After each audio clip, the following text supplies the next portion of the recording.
ಜಪಾನ್ನಲ್ಲಿ ಮಂಗಗಳನ್ನು ಹಲವಾರು ಅವತಾರಗಳಲ್ಲಿ ಪೂಜಿಸ್ತಾರೆ. ಅದರಲ್ಲಿ ಒಂದಾದ ಈ ಹೈ ದೇಗುಲದ ವಾನರ ರಕ್ಷಕನಾದ ಮಸಾರು ನಮ್ಮ ಭಗವಾನ್ ಹನುಮಂತನಂತೆಯೇ ರಾಕ್ಷಸ ಮತ್ತು ದುಷ್ಟ ಶಕ್ತಿಗಳ ನಿಗ್ರಹಕ ಎಂದು ಪೂಜಿಸಲ್ಪಡಲಾಗತ್ತೆ. ಹನುಮಂತನು ಶ್ರೀರಾಮನ ಅರಮನೆಯ ದ್ವಾರದ ರಕ್ಷಕನಾಗಿದ್ದು, ಹನುಮಂತನನ್ನ ತೃಪ್ತಿಪಡಿಸದೆ ಯಾರೂ ದ್ವಾರದ ಮೂಲಕ ಹೋಗಲು ಸಾಧ್ಯವಿರ್ತಿರಲಿಲ್ಲ.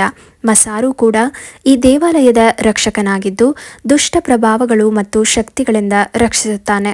ಹಿಂದೂಗಳು ಕಿತ್ತಳೆ ಬಣ್ಣವನ್ನ ಹನುಮಾನ್ನೊಂದಿಗೆ ಹೇಗೆ ಸಂಬಂಧಿಸುತ್ತಾರೋ, ಮಸಾರು ಕೆಂಪು ಬಣ್ಣದೊಂದಿಗೆ ಸಂಬಂಧಿಸಿದೆ. ಇದನ್ನು ಜಪಾನಿಯರು ಮಂಗಳಕರ ಅಂತ ಪರಿಗಣಿಸ್ತಾರೆ. ಇದೇ ದೇವಾಲಯದಲ್ಲಿ ಚಿಕ್ಕ ಕೋತಿಯನ್ನ ಹಿಡಿದಿರುವ ತಾಯಿ ಕೋತಿಯ ಪ್ರತಿಮೆ ಇದೆ. ಹೆಣ್ಣು ಕೋತಿಯನ್ನ ಸುರಕ್ಷಿತ ಹೆರಿಗೆಗಾಗಿ ಪ್ರಾರ್ಥಿಸಲಾಗುತ್ತೆ. ಹಾಗೆ ಗಾಂಧೀಜಿಯವರ 3 ಕೋತಿಗಳು ಏನಿದೆ, ಇದರ ಮೂಲ ಬಂದು ಜಪಾನ್.